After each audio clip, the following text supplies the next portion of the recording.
नमस्कार प्रिय विद्यार्थियों। आज की क्लास में जो क्वेश्चन पेपर हम लेके आए हुए हैं, ये क्वेश्चन पेपर आपका है human knowledge and enrolment studies का आपका एक क्वेश्चन पेपर है जो MJPRU बरेली विश्वविद्यालय में आज ही ये पेपर हुआ है। ठीक है, BSc और BSc होम साइंस में दोनों में पेपर आपका यही कराया गया है। ये पेपर हमारे पास आया हुआ है, इसकी आंसर की हम करा रहे हैं। सभी विद्यार्थी अपना आंसर की चेक कर ले कि उन्होंने अपने एग्जाम में कितने % गोला सही और मार्कशीट पर भर के आए हुए हैं। अभी बच्चों BA वालों का पेपर नहीं हुआ है, तो BA वाले के लिए बहुत ही महत्वपूर्ण साबित होगा। और साथ में रज्जू भैया, क्योंकि उसका भी पेपर 27 को लगा हुआ है, उसके लिए महत्वपूर्ण साबित होगा। तो सभी यूनिवर्सिटी के लिए महत्वपूर्ण है जिसका भी एग्जाम नहीं हुआ है। और अपना जो भी MJPRU जो कि BSc जो भी अपना कर रहे हैं, BSc होम साइंस, दोनों में यही पेपर आज आपका उचित हुआ है। अपना आंसर की सही से चेक कर लेगा। ठीक है, चलेगा। पेपर आपका यही आया था, सभी जितने भी एप्लीकेटेड आपके कॉलेज थे MJPRU के। इसका पहला क्वेश्चन देखिएगा कि कौन सा मूल्य ईमानदारी सत्यनिष्ठा पर जो है केंद्रित है, आपको बताना है। तो कहोगे नैतिक मूल्य है, इसमें का तीसरा है। फिर आपका 2 नंबर क्वेश्चन है पार सांस्कृतिक मानव मूल्य क्या है जो है बढ़ावा देते हैं, आपको बताना है। तो संस्कृतियों के बीच ये अपनी समझ को, इसमें का दूसरा।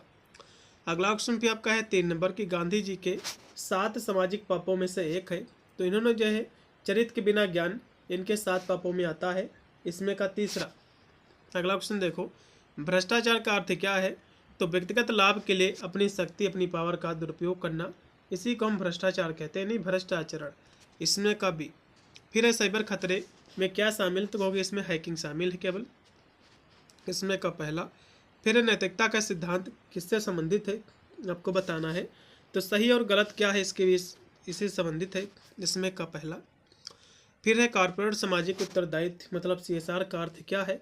तो समाज के प्रति कंपनी की जिम्मेदारी, इसमें का बी, 7 का बी है। फिर आपका 8 नंबर क्वेश्चन की कॉर्पोरेट जो है गवर्नेंस सुनिश्चित करता है, तो पारदर्शिता जो है जवाबदेही, इसमें का बी। फिर है बिल गेट्स का CSR किस पर केंद्रित है, तो कहोगे जो है वैश्विक स्वास्थ्य और शिक्षा पर, इसमें का दूसरा है। धर्मनिरपेक्ष मूल्य क्या है बढ़ावा देते हैं, तो सभी के लिए समान समान, इसमें का लगाइएगा दूसरा। फिर है चरित्र के बिना ज्ञान ये जो है किस ओर ले जाता, तो कहोगे शक्ति का दुरुपयोग की तरफ। जाहिर सी बात भैया, बिना चरित्र के यदि आपके पास ज्ञान है तो आप जो शक्ति का उपयोग करोगे उसका दुरुपयोग करोगे। ठीक है, इसमें का भी। सोशल मीडिया में गोपनीयता का अर्थ क्या होता है, आपको ही बताना है। तो कहोगे भैया व्यक्तिगत डेटा पर नियंत्रण, इसमें का दूसरा। नैतिक सिद्धांत जो है किसमें जो है सहायता करते हैं, तो सत्यनिष्ठा के साथ निर्णय में, इसमें का बी, 13 का बी। फिर आपका 14 नंबर क्वेश्चन की मानव मूल्य का मुख्य उद्देश्य क्या है, तो नैतिक चरित्र विकास करना, उसका विकसित करना उसको। ठीक है, डेवलपिंग मोरल कैरेक्टर, इसमें का बी। फिर आपका 15 नंबर क्वेश्चन है मूल्य हम किसे जो प्रभावित करते हैं, तो मूल्य जो होते हैं व्यक्तिगत व्यवहार को, इसमें का लगाओ पहला, 15 का पहला। फिर आपका 16 नंबर क्वेश्चन की APJ अब्दुल कलाम के अनुसार महान शिक्षक क्या करते हैं, तो कहोगे छात्रों को प्रेरित करते हैं, इसमें का पहला। फिर है नैतिक सिद्धांत किसे जो है रोकता है, तो कहोगे जो है धोखाधड़ी को, इसमें का दूसरा। पेपर बच्चों बहुत ही इजी आया हुआ है आज का MJPRU का, सभी विद्यार्थियों के मोस्टली क्वेश्चन सही ही होंगे। ठीक है, सभी में बुकलेट वही आपका आया हुआ है, सभी के सेम ही क्वेश्चन थे, सेम ही क्वेश्चन पेपर आपको मिला हुआ था। अपने आंसर शीट में आपको देख लेना है। अगला देखो 18 नंबर है कि भौतिकवादी मूल्य किस पर केंद्रित है, तो धन और संपत्ति पर, 18 का पहला है। फिर 19 नंबर है कि कॉर्पोरेट जो है गवर्नेंस की मुख्य विशेषता क्या है, आपको बताना है। तो कहोगे पारदर्शिता है, इसमें का पहला। मूल्य जो है संघर्ष कब होता है, तो कहोगे जब दो मूल्य एक दूसरे का विरोध करे, इसमें का बी। फिर आपका 21 नंबर क्वेश्चन है कि पर्यावरणीय स्थिरता किस पर केंद्रित है, आपको बताना है। तो कहोगे संसाधन संरक्षण पर, इसमें का भी। साइबर नैतिकता क्या बढ़ावा देती है, तो कहोगे सुरक्षित और जिम्मेदार इंटरनेट जो है उपयोग का, इसमें का बी। 22 नंबर क्वेश्चन का बी है। फिर 23 नंबर क्वेश्चन है कि कॉर्पोरेट गवर्नेंस किसे रोकता है, तो कहोगे धोखाधड़ी को, 23 का पहला है। APJ अब्दुल कलाम के अनुसार माता पिता की भूमिका किसमें है, तो मूल्य और अनुशासन देना उसमें होती है, इसमें का बी है। फिर आपका है 25 नंबर क्वेश्चन है कि गांधी जी के विवेक बिना आनंद, पाप का अर्थ क्या है? तो नैतिकता के बिना आनंद लेना, ये है इसका अर्थ, इसमें का बी, 25 का बी। फिर 26 नंबर है साइबर जागरूकता में क्या शामिल है? तो कहोगे संदिग्ध जो लिंक है, जो संदिग्ध जो लिंक है उससे खोलने से बचना चाहिए, ठीक है, इसमें का बी ऑप्शन। फिर है जो कि निर्णय निर्माण का पहला चरण क्या है? तो कहोगे समस्या की पहचान करना, इसमें का बी। फिर है निर्णय जो है अनुकूलन का अर्थ क्या है? तो कहोगे अधिकतम जो है समग्र लाभ प्राप्त करना, इसमें का बी है। समग्र मूल्यांकन में सबसे महत्वपूर्ण क्या होता है? तो सभी हितधारकों का संयुक्त प्रभाव, इसमें का बी। फिर आपका है कि नैतिक निर्णय लेने के लिए मुख्य रूप से क्या आवश्यक है? तो कहोगे नैतिक तर्क आवश्यक होता है भैया, इसमें का बी। फिर अच्छा निर्णय कौन सा होता है? तो दीर्घकालीन स्थिरता पर विचार वाला, इसमें का बी। फिर आपका 32 है कि इनमें से कौन सा समग्र निर्णय निर्माण का तत्व नहीं है? तो कहोगे जो इसमें दिया हुआ है कि रैंडम जो है सिलेक्शन, ये नहीं है भैया, इसमें का डी लगाओ। फिर है निष्काम कर्म का अर्थ क्या होता है? तो फल की चिंता किए बिना कर्म को करना, इसमें का बी। फिर आपका है प्रबंधकों के लिए गीता का संदेश क्या है? तो आसक्ति रहित कार्य, इसमें का लगाओ पहला। फिर है गीता आधारित जो प्रबंधन किससे बचाती है? तो कहोगे अहंकार से, 35 का पहला। भी 36 नंबर है कि सत्व गुण ये क्या दर्शाता है? तो कहोगे पवित्रता और संतुलन को, इसमें का भी। गीता में निर्णय निर्माण किस पर आधारित है? तो कहोगे धर्म पर, इसमें का भी। जो गीता है भगवत गीता जो है किस प्रकार सोच को बढ़ावा देती है? तो वो कहोगे समग्र सोच को, इसमें का भी। गीता किसे जो समर्थन देती है? आपको बताना है। तेज संतुलित मन को, इसमें का भी। फिर धर्म जो प्रबंधकों की कैसे मदद करता है? आपको बताना है। तो कहोगे जो है नैतिक निर्णय लेने में, इसमें का भी। फिर है फार्मा संगठनों में सबसे बड़ी दुविधा क्या है? आपको बताना है, ठीक है। तो इसमें जो दुविधा है आवश्यक दवाओं की कीमत निर्धारित करना, इसमें का पहला। फार्मा बिक्री में दुविधाएं किन कारकों से जो उत्पन्न होती है? तो कहोगे डॉक्टर का दबाव इससे भी होती है, उपहार देने की प्रथा और ऊंचे लाभ जो है मार्जिन, ये सभी है, इसमें का डी। 42 का डी ऑप्शन राइट है। फिर आपका 43 नंबर क्वेश्चन के इन्फ्लुएंसर मार्केटिंग कब जो है अनैतिक हो जाती है? आपको बताना है। तो ये जो है नकली भुगतान समीक्षा जब दी जाती है तब, इसमें का सी है। उदारीकरण आमतौर पर क्या बढ़ावा देती है? तो कहोगे कंपटीशन को, प्रतिस्पर्धा को, ठीक है। 44 का पहला सरकारी से निजी क्षेत्र में बदलाव का जोखिम क्या है? आपको बताना है। तो कहोगे गरीबों की जो है पहुँच कम होना, इसमें का भी। निजीकरण की दुविधा लाभ बनाम ये क्या है? तो ये जो है लाभ बनाम सार्वजनिक जो हित है, इसमें का भी है। स्वास्थ्य सेवा के निजीकरण की दुविधा क्या है? तो कहोगे महंगा उपचार, इसमें का भी। महंगा उपचार रहेगा 47 का।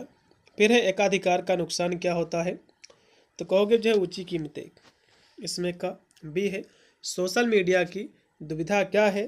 तो गोपनीयता बनाम जो है निजीकरण, इसमें का पहला है। गुणवत्ता मानक दुविधा जो है ये क्या है? तो कहोगे लागत बनाम उच्च गुणवत्ता, इसमें का पहला। 50 का होगा। फिर 51 नंबर आपका क्वेश्चन कि सोशल मीडिया की लत की दुविधा क्या होती है? तो कहोगे उत्पादकता बनाम मनोरंजन, इसमें का पहला। फिर है जैविक कृषि की दुविधा क्या होती है? तो देखो कम उत्पादन बनाम स्थिरता, इसमें का पहला। 52 का पहला। फिर 53 नंबर क्वेश्चन के निर्माण में गुणवत्ता मानक की दुविधा क्या होती है? तो कहोगे लागत में वृद्धि, ठीक है। अगला भी आपका 54 नंबर क्वेश्चन की केस स्टडी जो कि दिया हुआ कि उत्पाद जो है लॉन्च करते समय मार्केटिंग टीम की दुविधा क्या है? तो सत्य विज्ञापन बनाम आक्रामक बिक्री, इसमें का पहला।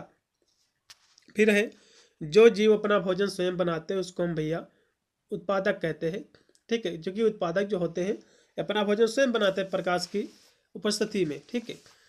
अगला क्वेश्चन देखो, शाकाहारी जीवों को और किस नाम से जाना जाता है? तो भैया शाकाहारी जो कि प्राथमिक उपभोक्ता आपके होते हैं, इसमें का पहला, ठीक है, जैसे कि हिरन, बकरी, गाय वगैरह।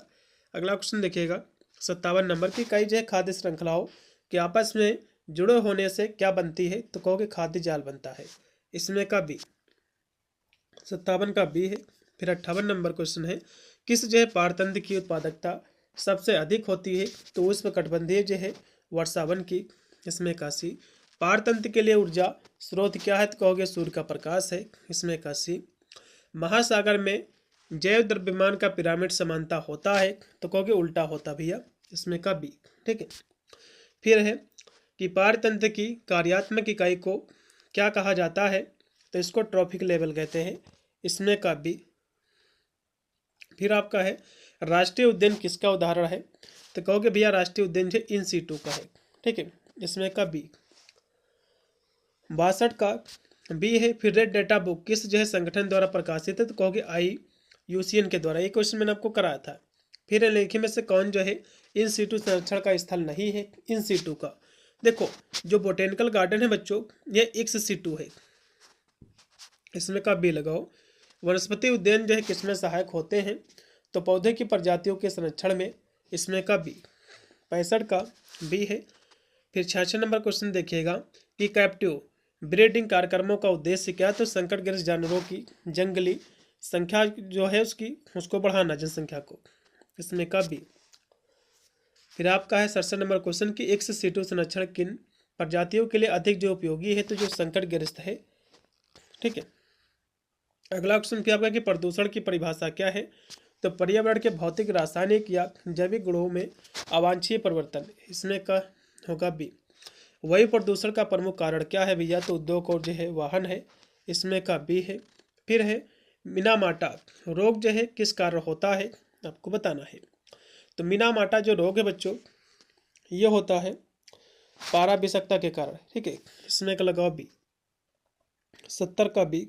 फिर है जल प्रदूषण का सबसे सामान्य कारण क्या है? तो औद्योगिक जो है अपशिष्ट है, ठीक है, फैक्ट्री वगैरह से जो निकलता है। इसमें का बी है। निम्न में से कौन सी ग्रीन हाउस गैस है? तो कहोगे मीथेन है। इसमें अर्ली बी ऑप्शन। फिर है जल प्रदूषण किसमें मापा जाता है? तो BOD में। इसमें का पहला, कार्बन मोनोऑक्साइड जो है हानिकारक क्यों है? ठीक है, क्योंकि यह जो है हीमोग्लोबिन से जो है जुड़ी होती है। इसमें का बी। अगला क्वेश्चन क्या होगा कि पेड़ जो है वही प्रदूषण कम करने या कैसे जो है मदद ये करता है? तो कहोगे CO2 की अवशोषण करके। इसमें का बी। फिर है जनसंख्या वृद्धि का अर्थ क्या होता है? तो समय के साथ व्यक्तियों की संख्या में वृद्धि। इसमें का बी है। मानव जनसंख्या के अध्ययन को क्या कहते हैं? उसको जनसांख्यिकी कहते हैं। इसमें का सी है।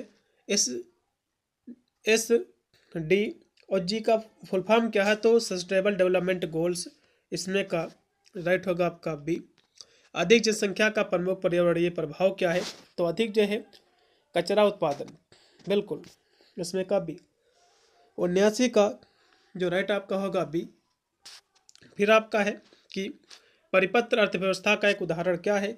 तो कहोगे इलेक्ट्रॉनिक वस्तुओं की मरम्मत और उसका पुनर्जो है उपयोग। इसमें का सी।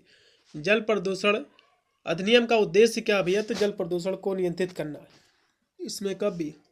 फिर 82 है कि कौन सा अधिनियम प्रमुख परियोजनाओं से पहले पर्यावरणीय जो प्रभाव आकलन को अनिवार्य करता है? आपको बताना है। तो भैया इसमें का जो है पर्यावरण संरक्षण अधिनियम जो कि 1986 है। इसमें का सी। फिर है भारतीय वन अधिनियम सबसे पहले किस वर्ष जो है लागू किया गया था? आपको बताना है। तो कहोगे 1800 कब भैया? 65 में। इसमें का पहला। फिर औद्योगिक जो है परियोजनाओं के लिए पर्यावरण स्वीकृति को कौन सा अधिनियम जो कि अनियंत्रित करता है? आपको बताना है। तो कौन करता? कहोगे पर्यावरण संरक्षण अधिनियम। इसमें का सी है। फिर हानिकारक जो सूक्ष्म जीवों और विषाक्त पदार्थों के सुरक्षित संचालन को कौन सा कानून जो है उसको सुनिश्चित करता है? आपको बताना है। तो इसको भैया जो है जैव चिकित्सीय अपशिष्ट नियम इसको करता है। इसमें का पहला कीटो प्रोटोकॉल जो कि 1997 में अपनाया गया था। इसका मुख्य उद्देश्य क्या है? तो ग्रीन हाउस जो उत्सर्जन है उसको कम करना।